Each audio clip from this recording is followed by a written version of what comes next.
Et quand ton frère tombera dans l'indigence et se vendra à toi, tu ne lui feras pas faire un travail d'esclave. Comme un salarié, comme un ressortissant, il sera avec toi. Jusqu'à l'année du jubilé, il servira avec toi et il sortira de chez toi, lui et ses fils avec lui. Et il retournera vers sa famille et vers les possessions de ses pères, car eux sont mes esclaves et j'ai fait sortir de la terre d'Égypte. Ils ne seront pas vendus dans une vente d'esclaves. Tu ne le domineras pas avec rigueur. Et tu craindras ton Dieu, et ton esclave ou ta servante seront avec toi. Des nations qui sont autour de vous, d'eux vous achèterez esclaves et servantes, et aussi des enfants des étrangers qui vivent en étrangers parmi vous, d'eux vous achèterez et de leurs familles qui sont avec vous, et qui ont eu des enfants dans votre pays. Ils seront pour vous une possession, et vous les léguerez à vos enfants après vous pour en prendre possession pour toujours. Vous leur ferez faire un travail d'esclave. Et vos frères, les enfants d'Israël, un homme et son frère, tu ne le domineras pas avec violence. Et quand un étranger devient riche alors qu'il demeure chez toi, et que ton frère est tombé dans l'indigence chez lui, et qu'il se vende à l'étranger qui demeure chez toi, ou à la progéniture de la famille de l'étranger. Après qu'il s'est vendu, il y aura pour lui le droit de rachat. Un de ses frères le rachètera, ou son oncle, ou le fils de son oncle, ou l'un de ses proches parents pourra le racheter. Ou, s'il le peut, il se rachètera lui-même. Et il comptera avec son acheteur depuis l'année où il a été vendu jusqu'à l'année du jubilé. Et l'argent de sa vente, selon le nombre d'années, seront évalués comme celles d'un salarié.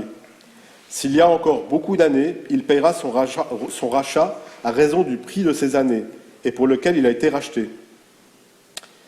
Et s'il reste peu d'années jusqu'à celle du jubilé, il en fera le compte et il paiera son rachat selon ces années. Il sera comme un salarié à l'année, et celui chez qui il sera ne le traitera pas avec violence sous tes yeux. Et s'il n'est pas racheté ainsi, il sortira à l'année du jubilé, lui et ses enfants avec lui. Car c'est pour moi que les enfants d'Israël sont esclaves. Ils sont mes servants, que j'ai fait sortir du pays d'Égypte. Moi, l'Éternel, votre Dieu. Vous ne ferez pas pour vous ni d'idole, ni de statue, ni de pierre dressée. Vous n'élèverez pas pour vous. Et une pierre ornée, vous ne placerez pas dans votre pays pour vous prosterner sur elle, car c'est moi l'Éternel votre Dieu. Vous observerez mes Shabbatot et vous révérerez mon sanctuaire. Je suis l'Éternel.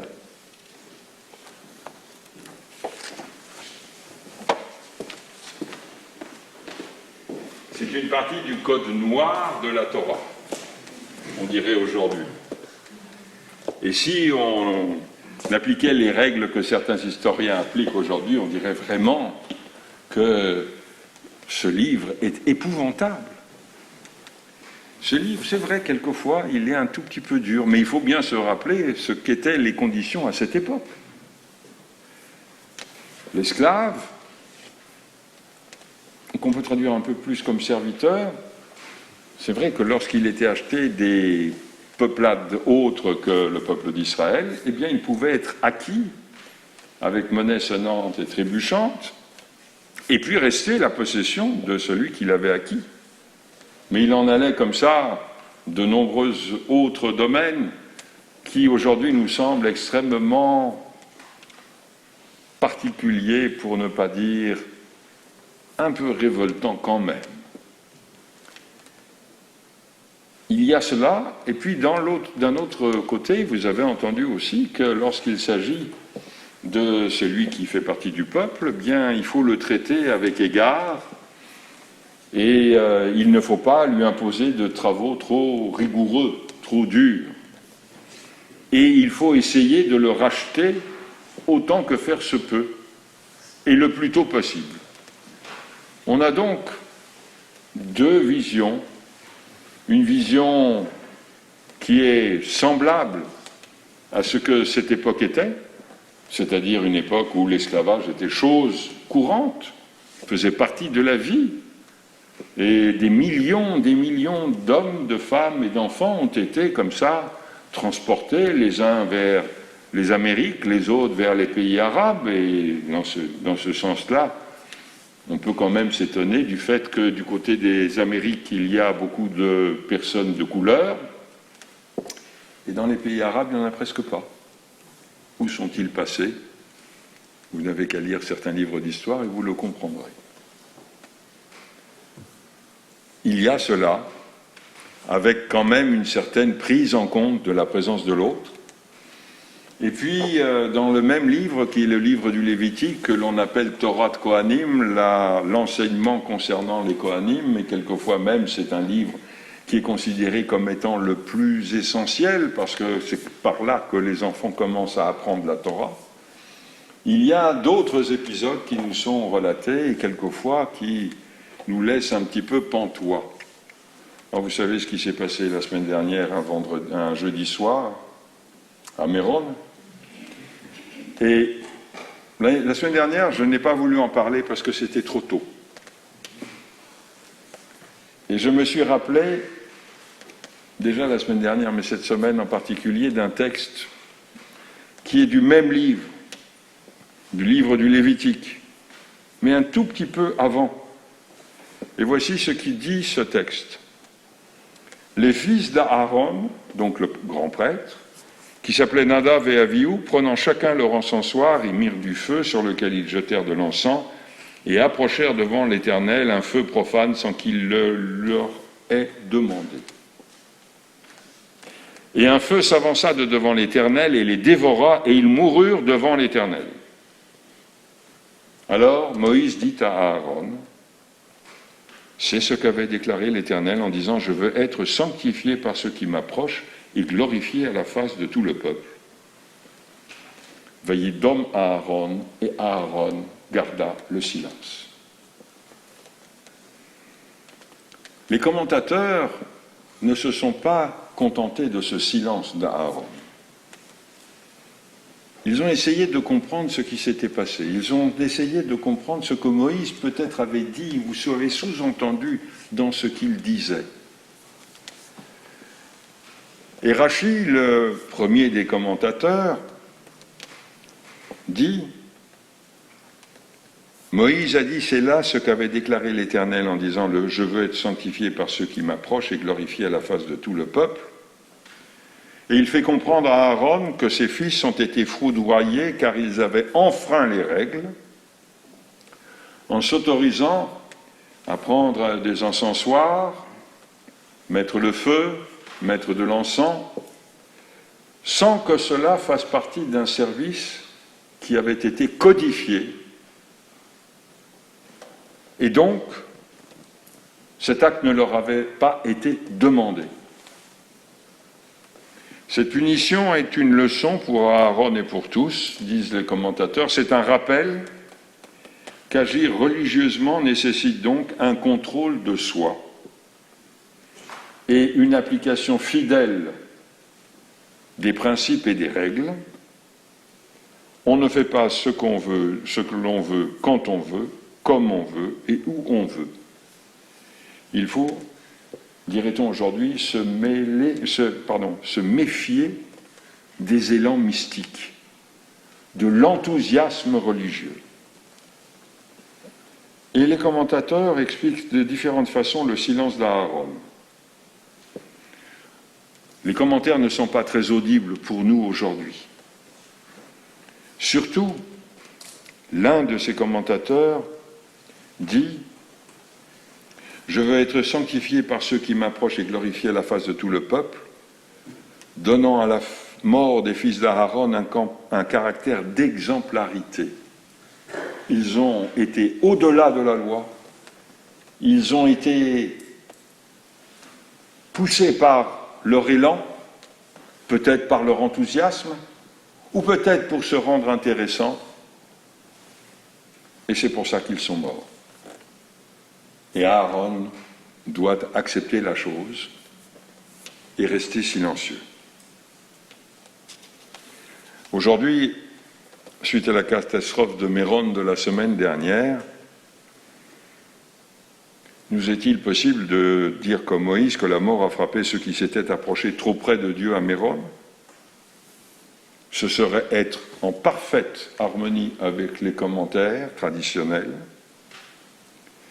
mais ce serait faire preuve de cruauté, d'insensibilité, car comment ne pas ressentir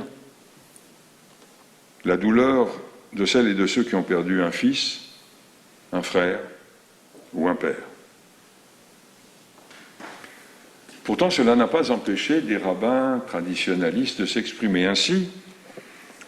L'un de ceux que l'on considère comme étant l'un des plus grands sages actuels en Israël, Rabbi Chaim Kanievski, a été interrogé par son fils, qui est aussi rabbin, qui lui a demandé comment expliquer ce qui s'est passé. Et il a répondu « C'est un décret du ciel.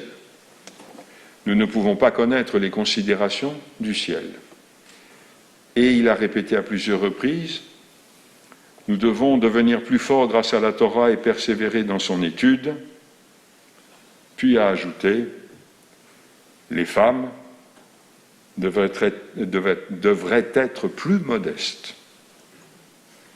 Et nous devrions être vigilants avec les lois du lavage des mains avant de manger et avoir plus de concentration en disant les bénédictions afin de se sentir proche de Dieu. » Jerusalem Post. Et on voit même le texte du fils du rabbin Kanievski. Il eût fallu lui rappeler l'attitude d'Aaron. Vayidom Aaron. Aaron s'est tu. Mais nous ne pouvons pas que nous taire. Nous pouvons et nous devons exprimer notre tristesse et notre compassion, mais aussi notre consternation. Car depuis plusieurs années, des responsables officiels relevaient le manque de sécurité des lieux. Et la dangerosité de ce rassemblement annuel était connue de tous. La sécurité dans ce lieu était optimum pour 3000 personnes et pouvait à la limite être considérée comme sûre ou presque sûre pour 10 000. On ne sait pas s'ils étaient plus de 30 000 ou près de 100 000, car personne n'a calculé le nombre d'hommes qui se sont réunis là-bas. Et les ministres de l'Intérieur et des Affaires religieuses avaient donné des directives claires. Aucun contrôle lié au Covid. Aucune limitation du nombre de personnes présentes dans ce lieu le soir de l'Akba Omer. Les responsabilités sont donc partagées entre les officiels, l'État, et entre les personnes qui se trouvaient là. Certains d'entre eux, je pense, on peut penser, se rendaient compte de l'exiguïté des lieux. Et nous, à qui on ressasse qu'il ne faut pas être plus de 50 dans une synagogue, même si elle a 400 places, ou 50 à la cathédrale où il y a 800 places, nous savons que l'exiguïté des lieux est une source de danger, et que lorsque ces lieux ont des sorties encore plus exiguës que les nôtres, ce sont des souricières. Et ce sont des lieux dangereux. Mais il fallait être là, il fallait que chacun soit là, et si les autres étaient là, ils pouvaient être là. Mais quand vous lisez les journaux du début de la semaine, ce qui est intéressant, c'est qu'ils utilisent en anglais le mot « secte ». Chaque groupe voulait être présent, et chacun, tous ceux qui voulaient être là, se devaient, pour eux, être là, sans prendre en compte la présence des autres. Je ne dis pas que cela explique cela et que dans le fond, c'est la conséquence, parce que c'est injuste de parler ainsi, et parler ainsi est fait preuve d'insensibilité, mais il faut comprendre ce qui se passe, ou ce qui s'est passé. Et essayer de voir si peut-être dans la tradition il n'y a pas quelque chose, un texte, qui pourrait nous dire « voilà comment vous devez agir ». Alors, figurez-vous que d'une part, la Torah parle de la solidarité, c'est la Torah qui a été lue tout à l'heure, et d'autres textes encore, qui sont encore plus clairs. Mais figurez-vous que dans un traité du Talmud, Yoma 22a, il y a le récit suivant.